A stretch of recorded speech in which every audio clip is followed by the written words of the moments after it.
Good morning दोस्तों, स्वागत है आपका हमारे YouTube channel triple S point Jaipur में। और आज अपन पढ़ेंगे त्रिकोणमितीय अनुपात, ट्रिग्नोमेट्रिक रेशियो। तो आपसे अनुरोध है कि इस वीडियो को लगातार देखें और अपने दोस्तों के अंदर ज़्यादा से ज़्यादा शेयर करें। और जहाँ भी नहीं समझ में आया, जो भी कमी हमें कमेंट करके ज़रूर बताएं। तो स्टार्ट करते हैं अपन, समय ज़्यादा नहीं लेंगे। तो देखो, त्रिकोणमितीय अनुपात, ट्रिग्नोमेट्रिक रेशियो। तो सबसे पहली बात, तो त्रिकोणमितीय अनुपात 6 होते हैं, sine cos theta, sign cos ten और कोसेक सेक कॉट। तो जैसे अपन को याद करने के तरीके में लिख देता हूं, लाल बटा कक्का, ये वैसे याद करने का तरीका है बस। तो क्या आएगा, ये साइन थीटा ये होगा कॉस थीटा यानी टेन थीटा। इसका मतलब आप क्या बोलिए, साइन का मतलब लंब बटे कर्ण, कॉस का मतलब आधार बटे कर्ण और टेन का मतलब लंब बटे आधार। फिर इसी का उल्टा, साइन का उल्टा क्या होता है, कोसेक। कोसेक क्या होगा, कर्ण बटे लंब। और कॉस का उल्टा क्या होता है, सेक। इसका अपोजिट हो गया, तो अपोजिट करेंगे तो कॉस का अपोजिट क्या होता है, सेक, कर्ण बटे आधार। टेन का अपोजिट क्या होगा, कोट होगा। क्लियर है? तो कोट क्या होगा, आधार बटे लंब। इसी को अपन इंग्लिश में कैसे याद करेंगे, जैसे पी बी और P अपॉन क्या आएगा, एच एच बी। क्लियर है? तो यहाँ पे क्या आएगा, वही साइन। साइन के लिए आप इधर से याद कर लोगे, लिखने की आवश्यकता नहीं है। साइन क्या होगा, P अपॉन एच, कोस क्या होगा, B अपॉन एच, यानी साइन होगा अपने पास P upon H, perpendicular upon hypotenuse. और यहाँ पे क्या आएगा, साइन कोस थीटा, कोस क्या होगा, B अपॉन एच, और ये क्या होगा, टेन थीटा। टेन क्या होगा, P अपॉन बी। ऐसे इनके अपोजिट इधर क्या होगा, कोसेक यानी H अपॉन, और इधर क्या होगा, सेक, और इधर क्या होगा, cot, B upon P। Clear है? चलो, ये याद करने का तरीका हो गया। ट्रिग्नोमेट्रिक रेशियो कितने होते हैं, 6। Sine cos tan cosec sec cot. Clear है? अब सबसे पहले अपन स्टार्ट करते हैं। सबसे पहले ये समकोण त्रिभुज में राइट ट्रायंगल के अंदर फॉलो होते हैं। पहली बात तो याद रखनी पड़ेगी आपको, ठीक है। ये 90 डिग्री ले लिया मैंने, जैसे सपोज करो ये दे दिया ए बी और सी। क्लियर है? अब कंडीशन, ये थीटा लिया मैंने, ठीक है। तो थीटा के सामने की भुजा को हम क्या लेते हैं, थीटा के सामने भुजा हमेशा क्या होती है, लंब होती है। थीटा के अपोजिट परपेंडिकुलर होगी, ध्यान रखना। जो भी थीटा आएंगे इसके अपोजिट साइड क्या होगी, परपेंडिकुलर होगी, लंब होगी। क्लियर है? और 90 के अपोजिट हमेशा क्या होती है, कर्ण होती है, यानी हाइपोटेनस होती है। क्लियर है? और ये परपेंडिकुलर होती है। ठीक है। अब यहाँ पे जो बचा हुआ उसको क्या बोलेंगे, आधार बोलेंगे, हिंदी के अंदर आधार। ठीक है, इसको बी लिख दो, बेस। क्लियर है? ऐसे इधर कर्ण, तो ये हाइपोटेनस, और ये लंब, तो परपेंडिकुलर। ठीक है।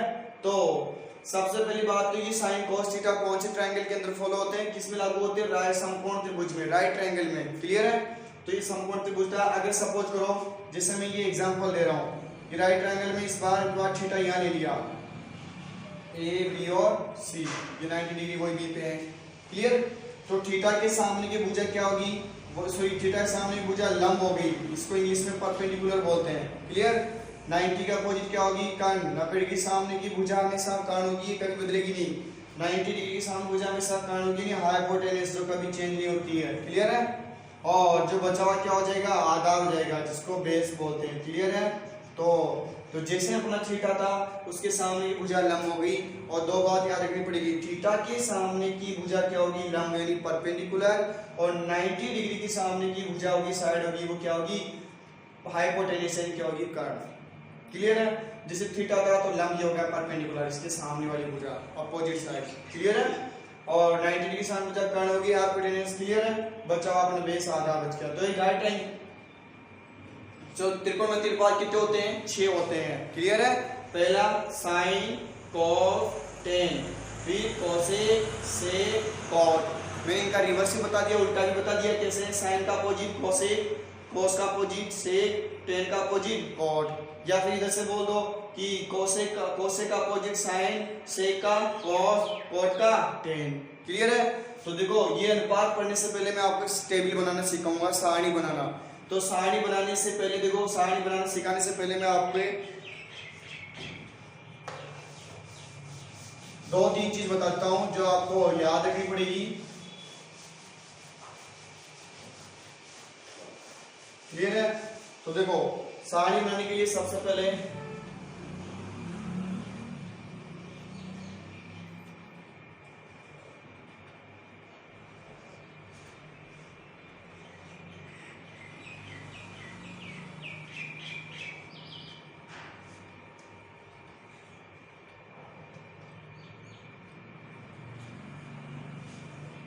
ठीक है, तो ये अपने पास क्या होगा, देखो ये तो इधर थीटा एंगल और देखिए ट्रिग्नोमेट्रिक रेशियो नीचे की ओर।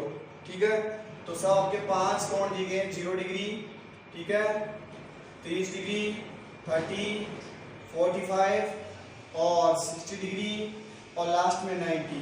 क्लियर है? तो अपने पास कितने एंगल दिए, 5 एंगल्स गिवन है, 0 डिग्री, 30 डिग्री, 45, 60 और 90। क्लियर है? अब इधर देखो जितने रेशियो अपने वो लिख दो इधर।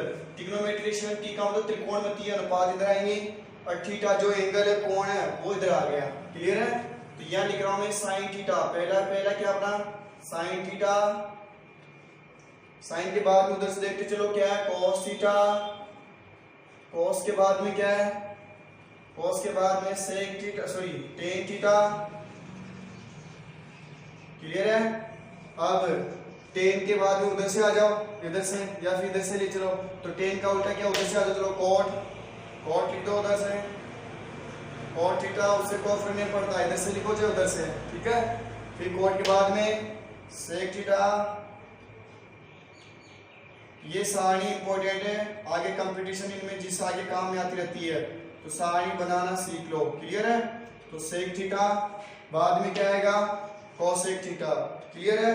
तो यहां आ गया अपने पास कॉसेक थीटा, ये अपने पास 6 के 6 रेशियो आ गए। क्लियर है? और अब इनकी वैल्यू कैसे निकालेंगे समझने की कोशिश करना। ठीक है, तो देखो मैं यहाँ पे लिख देता हूं साइड के अंदर जो आप मैंने बोल रहा था, 0 का उल्टा, किसी भी चीज का उल्टा करते तो किस में भाग देते हैं, 1 में। तो 0 का उल्टा इनफाइनाइट होता है, क्यों, देखो 1 में भाग देंगे 0 में, 1 में भाग देंगे 0 का इनफाइनाइट आएगा, कहने का मतलब याद रखना। और इनफाइनाइट का उल्टा, इनफाइनाइट का उल्टा क्या होता है 0, यानी 0 का अपोजिट क्या इनफाइनाइट, और इनफाइनाइट का उल्टा क्या होगा 0। दूसरी बात क्या याद रखनी है आपको, किसी भी नंबर में अगर 0 से डिवाइड करते हैं इनफाइनाइट आता है। दूसरी बात, और 0 में किसी नंबर से डिवाइड करेंगे तो क्या आएगा 0। क्लियर है? और यहाँ पे अपन टेन थीटा का फॉर्मूला यूज करेंगे। टेन क्या होता है, साइन बाई कॉस, ये फॉर्मूला आपको याद रखना पड़ेगा। और कॉट क्या होता है, कॉस बाई साइन, ये उल्टा होता है। ये फॉर्मूले आपको नेक्स्ट टॉपिक में बताए जाएंगे पूरे, जब अपन सर्वसमीका, त्रिकोणमितीय सर्वसमीका, ठीक है, तो वहां पढ़ेंगे तब अपन उनका यूज करेंगे, वो अलग टॉपिक है। फिलहाल जो यूज हो रहा है उसको मैं बता देता हूँ। क्लियर है? तो मैंने क्या बताया, 0 का उल्टा, अब ठीक है ना, तो इसका रेसिप्रोकल कितना हो जाएगा, इनफाइनाइट हो जाएगा। इनफाइनाइट का रेसिप्रोकल 0, a/0 कितना हो गया इनफाइनाइट, और 0/a क्या हो गया 0। ये फॉर्मूला हो गया, इनका यूज करेंगे अपन। क्लियर है? चलो अब देखो अपन टेबल बन के तैयार हो गई है, अब इसको फिलअप करना, वो कैसे करना वो इंपॉर्टेंट है। अभी तक अपन ये चीज बनाई है केवल किसमें, कि 5 एंगल होते हैं, 6 ट्रिग्नोमेट्रिक रेशियो है, थीटा का मतलब कोण है इधर, कोई दिक्कत है ही नहीं, और ट्रिग्नोमेट्रिक रेशियो इधर आ ही गया। क्लियर है? चलो सबसे पहले क्या लिखेंगे अपन, 0 से लेके देखो 0, 1, 2, 3, 4 तक टेबल लिख देंगे। क्लियर है? 0 से 1, 2, 3, 4 तक टेबल लिख दिया, और यहाँ क्या आएगा, अपॉन में 4 लगा देंगे सबके, सेम प्रोसेस, अपॉन में 4, 0, 1, 2, 3, 4। क्लियर है? फिर सबके अपॉन में 4 डिवाइड कर दिया। क्लियर है? अब इसको मैं रूट लगा रहा हूं सबके ऊपर, तो अपने दो चीज सेम की, सब में 4 से डिवाइड किया और सबके रूट लगा दिया। क्लियर है? सबसे 4, सबको 4 से डिवाइड किया, सबके ऊपर रूट लगा दिया। अब जो वैल्यू आएगी अपने एंगल की आ जाएगी। अब देखो 0 में डिवाइड करते हैं, मैं ऊपर यहाँ बताता हूँ, देखो 0 में किसी भी नंबर से डिवाइड करते हैं तो क्या आता है, यहाँ बताया मैंने 0, क्या आता है 0, 0 का वर्गमूल, 0 का स्क्वायर रूट क्या होता है 0। तो कहने का मतलब साइन 0 डिग्री की वैल्यू कितनी आ गई 0। क्लियर है? अब एक का वर्गमूल है, एक का स्क्वायर रूट एक होता है, 4 का कितना हो गया, 2 हो गया। तो साइन 30 की वैल्यू कितनी की, 1/2। क्लियर है। अब इसको रफ में सोल्व कर लो थोड़ा सा, तो क्या आएगा, 2/4 है ना, तो 2 एकम 2, 2 दूनी 4, यानी क्या आ गया, 2 1 जा 2, 2 2 जा 4, तो 1 का स्क्वायर रूट 1 हो गया और 2 का कितना हो गया, रूट में 2 आ गया। क्लियर है, क्योंकि 2 का स्क्वायर रूट नहीं होता है, ये होता तो है लेकिन पॉइंट 2 में आता है, हमें पॉइंट से बाद में फिलहाल रूट में रखना है। क्लियर है, तो क्या आएगा 1/√2, तो इसकी वैल्यू क्या आएगी, 1/√2। दोबारा से क्लियर करूं, देखो 1/2 को कैंसिल किया, 2/4 को सॉरी, तो 1/2 आया और 1 का स्क्वायर रूट 1 होता है और 2 का स्क्वायर रूट कितना हो गया, रूट में 2। ठीक है, इसका क्या आएगा, अब देखो 3 का वर्गमूल है, 3 का स्क्वायर रूट नहीं होगा तो √3 रह गया, और 4 का स्क्वायर रूट कितना हो गया, 2 हो गया। 4 से 4 कैंसिल क्या आ गया, 1, और 1 का स्क्वायर रूट क्या होता है, 1 होता है। क्लियर है, चलो तो अपने पास यहाँ साइन 45 की वैल्यू क्या मिली, 1/√2, साइन 60 की वैल्यू क्या मिली, √3/2, और साइन 90 की वैल्यू क्या मिली, 1 मिली। क्लियर है, अब देखो cos थीटा के लिए अपन क्या निकालेंगे, उधर से इसको उधर से उल्टा लिख देंगे, यानी उधर क्या आ रहा है 1, फिर उधर क्या आ रहा है √3/2। क्लियर, इधर क्या आ रहा है 1/√2, इधर क्या आ रहा है 1/2, और इधर क्या आ रहा है 0। क्लियर है, cos में कोई दिक्कत है ही नहीं, कैसे इधर से अपोजिट लिख दिया, पीछे से लिख दिया इसको, 1 √3/2, 1/√2, 1/2 और 0। क्लियर है, तो क्वेश्चन ऐसे बन सकता है, साइन और थीटा में थीटा के किस मान के लिए, किस वैल्यू के लिए दोनों की को मतलब दोनों किस कोण पर दोनों के मान बराबर है, तो 45 में दोनों बराबर है, 1/√2 1/√2। ठीक है, तो क्यों किस एंगल के लिए दोनों की वैल्यू क्या है, इक्वल है।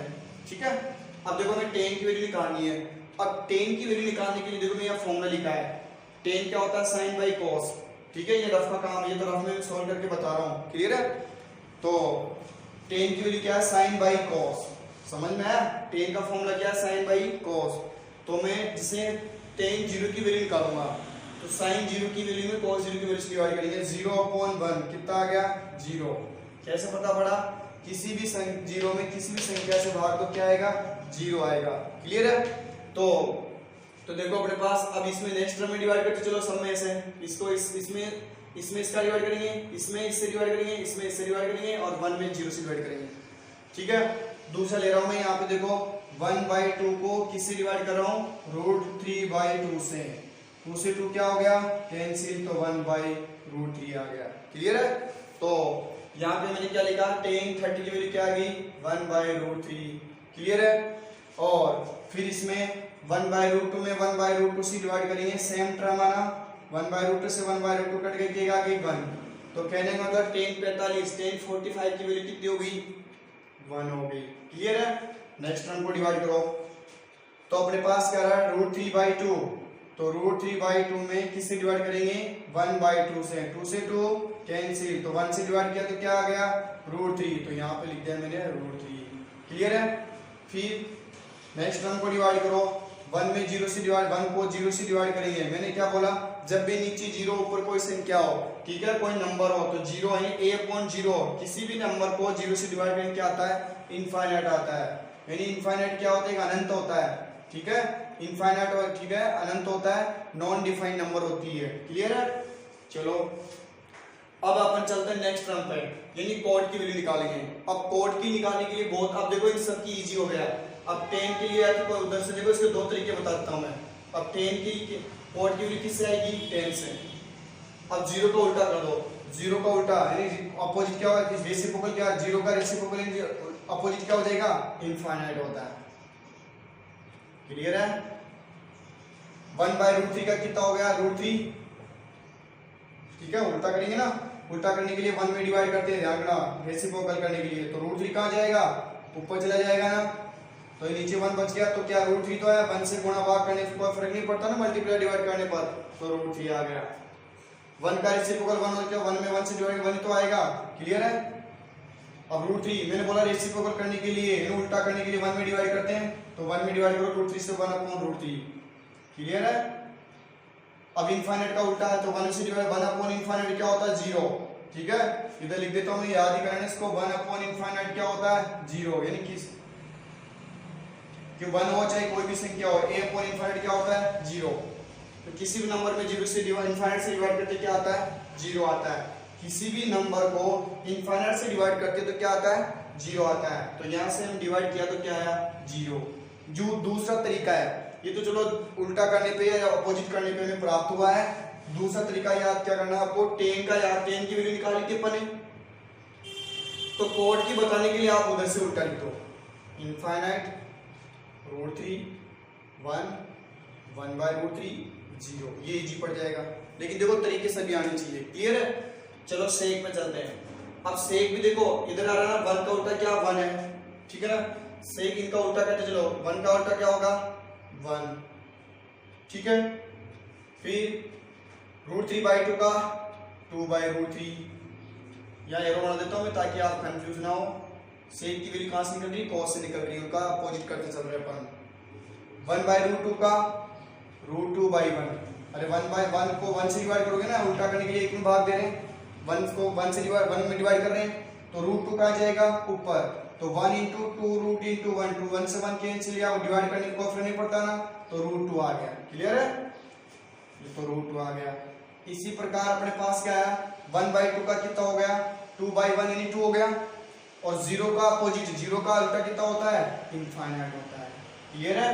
तो अपने पास ये वैल्यू आ गई 1 2/√3 √2 और 2 इनफाइनाइट, क्लियर है। अब देखो साइन से किसकी वैल्यू निकलेगी कोसेक की, क्लियर है ना। साइन से, क्योंकि साइन देखो उधर वहां पे साइन किसका अपोजिट था कोसेक का। इसका भी दो तरीके होते हैं इस निकालने के।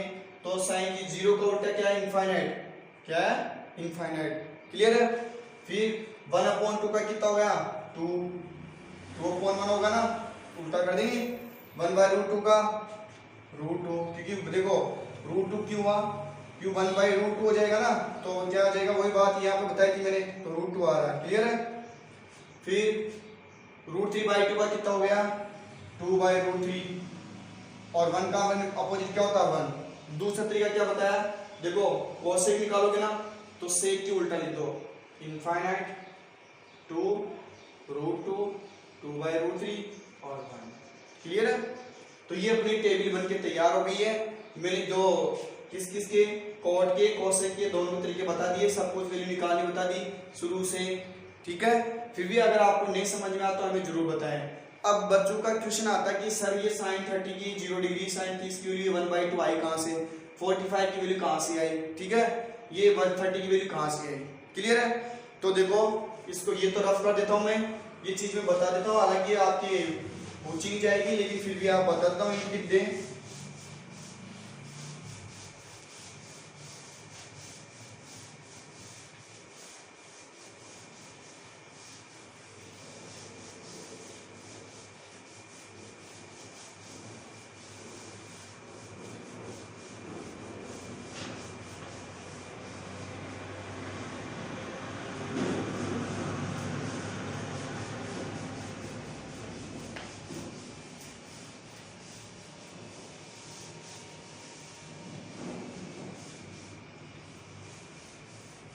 ठीक है, तो देखो सुनो, जैसे मैं समबाहु त्रिभुज की बात कर रहा हूं, वैल्यू कहां से बता रहा हूं मैं,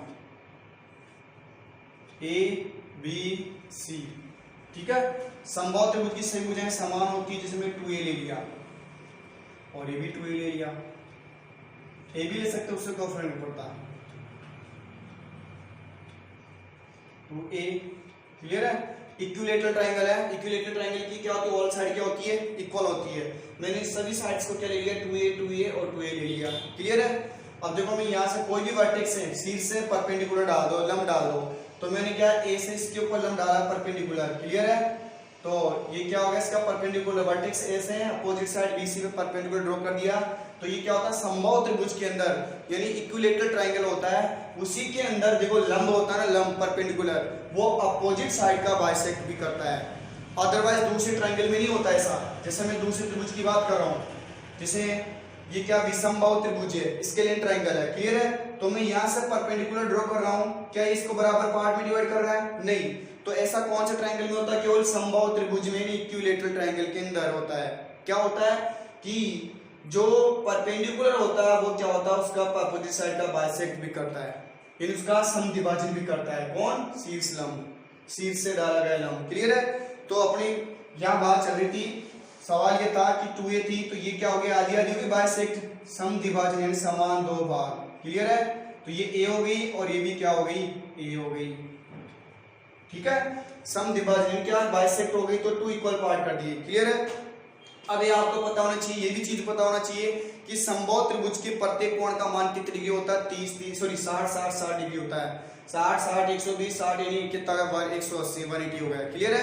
यानी क्या होता है, इक्विलेटरल ट्रायंगल का एवरी एंगल की वैल्यू कितनी होती है, 60, ये भी 60। अब ये 30 थी पूरी, ये पूरी 60 थी।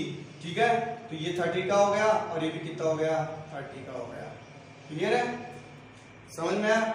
अब जैसे मेरे को क्या चाहिए, यहां से मैं निकालना चाहता हूं, देखो थीटा मैं 30 ले रहा हूं, इस ट्रायंगल की बात कर, कोई सा दोनों सेम है तो मैं इस ट्रायंगल लेके चल रहा हूं। ठीक है, तो देखो जैसे मैं लेके चल रहा हूं sin 30। क्लियर है? थीटा ये वाला 30, थीटा ये ले रहा हूं मैं, कहने का मतलब सिंबल बना देता हूं मैं थीटा थोड़ा सा ताकि आपको समझ में आ जाए। थीटा ये लेके चल रहा हूं, sin 30 लेके चल रहा हूं। थीटा के सामने की भुजा क्या होती है, अब देखो इस ट्रायंगल को छोड़ दो, मैंने यहाँ सेंडेड कर दिया छाई की, इसमें ध्यान दो। तो sin थीटा 30 है ना, तो sin 30 की वैल्यू थीटा के सामने की भुजा क्या होती है, लंब, यानी क्या होता है, परपेंडिकुलर। क्लियर है? लंब यानी क्या हो गया, परपेंडिकुलर। ये चीज लिख दी मैंने यहाँ पे। 90 ये 90 आ रहा है तो 90 डिग्री सामने भुजा क्या होती है, कर्ण, यानी क्या हो गया, हाइपोटेनस। क्लियर है? और बचा हुआ क्या होगा इसका, परपेंडिकुलर। ठीक है, ये क्या हो गया, सॉरी परपेंडिकुलर, ये क्या हो गया, बेस हो गया आधा। ठीक है, चलो इस ट्रायंगल की बात करें। अब साइन मैंने यहाँ लिखा था, साइन क्या होता है, लंब बटे कर्ण, लंब बटे कर्ण, लंब बटे कर्ण, यानी इसको क्या बोलते हैं, परपेंडिकुलर अपॉन हाइपोटेनस। ठीक है, ये इंग्लिश में बता देता हूँ। ठीक है ना, दोनों चल रहे हैं अपने। तो sin 30, तो sin 30 की वैल्यू हमें निकालनी थी। sin 30 की वैल्यू बता सकता है टेबल से, किसको याद है, मैंने बताई थी 1/2 बताई थी। क्या बताई थी, sin 30 की वैल्यू क्या बताई थी, 1/2। क्लियर है? देखते हैं 1/2 कैसे आती है। तो लंब देखो परपेंडिकुलर, तो इसका परपेंडिकुलर, परपेंडिकुलर ये रहा लंब, कितना यहां से यहां तक a है, पूरा 2a था तो ये हाफ a और ये हाफ है, तो ये कितना हो गया, a हो गया। क्लियर है? और इसका क्या हो गया, कर्ण, हाइपोटेनस, ये हाइपोटेनस कितनी है, कितनी यहां से 2a, तो यहां से 2a, ऐसे ये क्या हो गया, कैंसिल। तो ये अपना क्या आ गया, देखो sin 30 की वैल्यू क्या आ गई, 1/2। क्लियर है? तो कैसे निकाला वो भी चीज मैंने बता दी। इसी प्रकार अपन निकाल सकते हैं sin 60, ऐसे सभी एंगल्स की वैल्यू निकाल सकते हैं अपन अलग अलग एंगल बना के। ठीक है, और दूसरा ट्रायंगल बना के 45 की, तो देखो sin 60 की वैल्यू कैसे है, तो इसमें थीटा 60 ही लेके चल रहा हूं। ठीक है, तो 60 लेके चलूंगा तो इस बार चेंज हो जाएंगे, तो ये परपेंडिकुलर, देखो हाइपोटेनस कभी चेंज नहीं होती है, बेस और परपेंडिकुलर चेंज होता है। तो थीटा इस बार, अब मैं देखो इसको रफ कर देता हूं, समझ में तो आएगा, आप दूसरा डायग्राम बना लेना। क्लियर है? अब की बार थीटा ये लेके चल रहा हूं, मैं सिंबल बना देता हूं यहाँ पे। ठीक है, अब थीटा के सामने की भुजा लंब होती है, परपेंडिकुलर होती है, चीज में पहले बता चुका शुरू में क्लास स्टार्ट की तब से। अब बचा होता है ये, अब ये हाइपोटेनस होगी 90 के अपोजिट पर, कर्ण हो गया ना 90 डिग्री सामने भुजा कर्ण, बचा क्या हुआ, आधार बच गया, ये बेस बच गया। क्लियर है? अब sin 60 पे आ जाओ। sin 60 के लिए अब देखो अपने पास क्या होना चाहिए, ये AD होना चाहिए। क्यों, sin क्या होता है, वही लंब बटे कर्ण होता है, P/H। तो देखो मैं यहाँ से पाइथागोरस थ्योरम आपको याद है, कौन से ट्रायंगल किसमें, ADB में। ठीक है, इन ट्रायंगल ADB, तो 90 डिग्री को क्या होता है, कर्ण का स्क्वायर बराबर क्या होता है, लंब का स्क्वायर प्लस आधार का स्क्वायर। क्यों कर रहा हूं ऐसा, क्योंकि अपने पास किसकी वैल्यू नहीं है, AD की वैल्यू नहीं है, तो वो निकाल रहा हूं मैं। तो क्या आएगा, इसको इंग्लिश में क्या बोलेंगे, h² = p² प्लस क्या आएगा, b²। कंफ्यूज मत होना, दोनों के लिए लिख दिया ब्रैकेट में। तो अपने पास क्या आएगा, कर्ण, हाइपोटेनस कितनी है अपने पास, 2a, तो यहाँ पे क्या आएगा, 2a का होल स्क्वायर = लंब परपेंडिकुलर क्या है, AD, तो यहाँ पे क्या आएगा, AD का होल स्क्वायर। ठीक है, बेस यानी इसका आधार कितना है, a, तो a का होल स्क्वायर, तो ये कितना हो गया, 4a², ये प्लस का a² इधर क्या हो गया, माइनस का, अपने पास क्या आ गया, AD का स्क्वायर। तो इसको माइनस किया तो कितना आ गया, 3a² और ये AD का होल स्क्वायर। क्लियर है? स्क्वायर हटेगा तो क्या लग जाएगा? रूट लग जाएगा। तो अपने पास क्या आ गया? एडी का स्क्वायर, सॉरी रूट हट गया दरअसल, है ना, स्क्वायर लग गया, स्क्वायर के रूट लग गया। तो यहाँ से देखो 3 का रूट होता नहीं तो ए का ए हो गया, अरे ए स्क्वायर का तो ए हो गया ना, और 3 का स्क्वायर रूट होता नहीं है तो ये रूट के अंदर रह गया। एडी की वैल्यू क्या आ गई? √3a। कितनी आ गई? तो देखो मैं डायरेक्ट लिख रहा हूँ यहाँ पे साइन थीटा है पी अपॉन एच होता है एल अपॉन के, तो एल कितना इस बार पी कितना आ गया? एडी कितना अपने पास? √3 बाई एडी निकाल लिया अपन ने, एडी कितने? √3 बाई ए, और एच आ रहा है हाइपोटेन्यूज कितनी इसकी? 2a। ऐसे क्या हो गया? तो साइन 60 की वैल्यू क्या आ गई? √3/2। क्लियर है? तो ये चीज अपन ने आज बता दी है कि वैल्यू ऐसे सभी वैल्यू निकाल सकते हैं। ठीक है, ट्रायंगल से मैंने केवल दिया एग्जांपल, बच्चों का क्वेश्चन होता है कि कैसे आई। क्लियर है? तो क्या किया मैंने? साइन 60 तो एडी थी, एडी की वैल्यू पाइथागोरस थ्योरम सबको याद है, राइट ट्रायंगल में समकोण त्रिभुज में लागू होती है कौन सी प्रमेय? केवल पाइथागोरस थ्योरम, ये वाली। कर्ण का स्क्वायर बराबर लंब का स्क्वायर प्लस आधार का square, H square is equal to P square plus B square. Only किस ट्रायंगल में फॉलो होती है? राइट ट्रायंगल में। क्लियर है? ये राइट ट्रायंगल था क्यों? ये 90 का था अपने पास। क्लियर है? तो इसमें अपने ये फॉर्मूला लगा के इससे क्या किसकी वैल्यू निकाली? एडी की वैल्यू निकाली। और जब एडी की वैल्यू निकाली तो हमको क्या मिला? इस एंगल के लिए 60 के लिए पी मिल गया, यानी लंब मिल गया। ये लंब था यहाँ पे, और यहाँ से वैल्यू डाल दी हमने। साइन थीटा क्या होता है? देखो ये फॉर्मूला, लंब बटे कर्ण। तो लंब क्या था इस बार? एडी क्या था? √3 बाई, तो √3a, और बाई अपॉन में क्या आ गया? कर्ण, यानी हाइपोटेन्यूज क्या थी इसकी? 2a डाल दी, ए से कैंसिल हो गया, दिया आ गया। तो साइन 60 की वैल्यू थी √3/2। टेबल में चेक कर लेना। क्लियर है? तो ये आज अपनी टेबल क्लियर होती है। अब इसके कुछ क्वेश्चन वो आपको नेक्स्ट वीडियो के अंदर अपलोड कर देंगे, और आपसे अनुरोध है कि हमारी वीडियो को, हमारे चैनल को लगातार देखें, और वीडियो को देखने के उपरांत अगर आपको कोई समस्या दिखाई देती है या सवाल समझ में नहीं आता तो हमें कमेंट कर जरूर बताएं, और साथ ही साथ इसका स्क्रीनशॉट भी लेते रहें। धन्यवाद। जय हिंद, जय भारत।